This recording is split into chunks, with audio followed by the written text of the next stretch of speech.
Hi, my name's Chris Logan, and I'm the chairman of an international mission organization. Today, Andrea Huffman, Nick Dorn, and I are going to talk to you about philosophies in international mission. I'm Andrea Huffman, and I have served as the Director of International Mission here at Village Church, and I'm going to start us off by introducing some of the various mindsets associated with international mission. Hi, I'm Nick Dorn, and I've led various international service trips, but I'll be speaking to you today about mission toxicity and mission responsibility. And I'll be talking to you about how to enact these philosophies as we engage in international mission. So as Jesus instructs us to love our neighbor, today we're going to talk about how to engage in Christian mission. I want to start by telling you a story. I served as the Community Development Director in a place that was a hotbed for summer mission groups. We would have groups come down and do soccer camps and vacation Bible schools, and then the next week another group would come and do soccer camps and vacation Bible schools. And one summer, very few kids showed up at the end. And the group that was there to do soccer camps and vacation Bible schools was very upset. And we told them people had been doing soccer camps and vacation Bible schools all summer long. And actually, our community had asked that groups could come down and do health education classes or community cleanup. Would you be willing to come back and do that next summer? They said, no, we do soccer camps and vacation Bible schools. Too often, mission work stops being about helping meet the expressed needs of the people we go to serve, and it starts being about something else, our own agendas or other issues. Nick is going to talk about that in just a few minutes as we get into the concept of mission toxicity, but before he does that, I wanted to mention one thing first. Many people, especially medical professionals, are familiar with the famous sentiment that says, above all, do no harm. And I think that sentiment can be a mantra for a variety of professions, but especially with regard to international mission.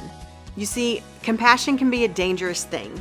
When we are stirred to do good, to help someone in need, to give something to someone who cannot rightly repay us, those are good things. And I personally believe that they stem from the divine nature in all of us. But the problem is when we allow our motivation for the work to determine whether or not that work is good.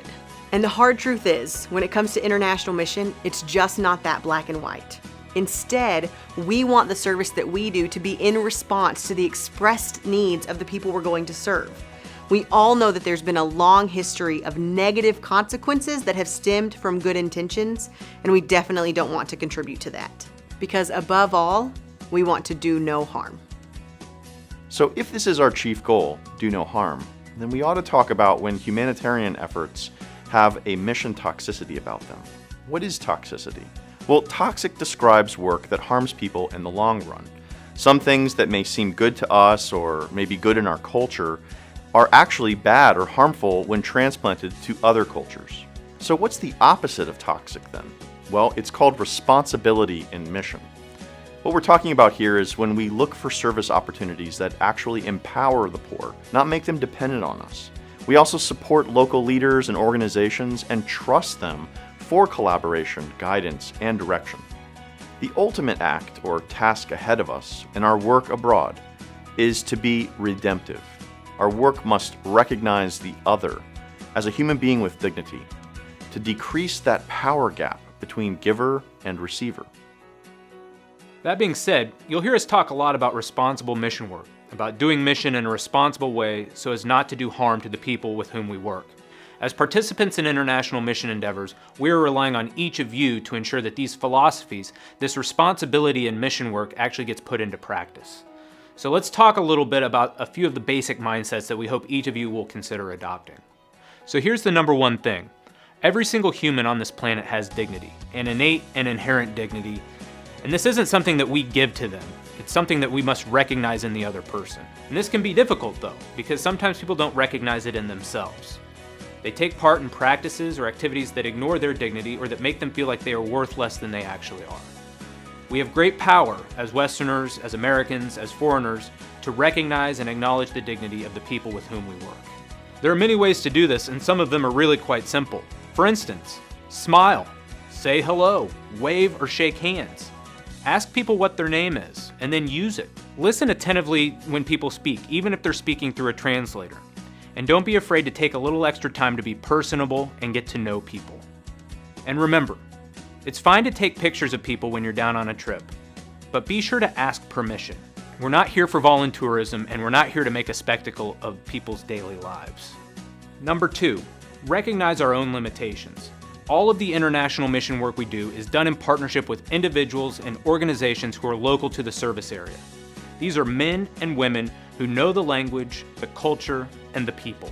These are people who have been educated formally and informally, and who put up with crazy outsiders like us.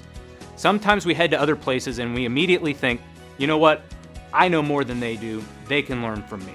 And in some ways that's true, but in other ways it's not. The reverse is true. They know more than I do, and I can learn from them.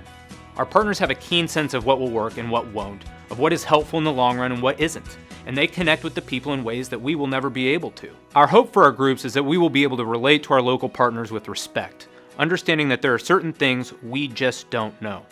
When it comes to international mission, there is no such thing as common sense, only cultural sense, and our local partners have it in spades. Let's treat them with the respect that they deserve.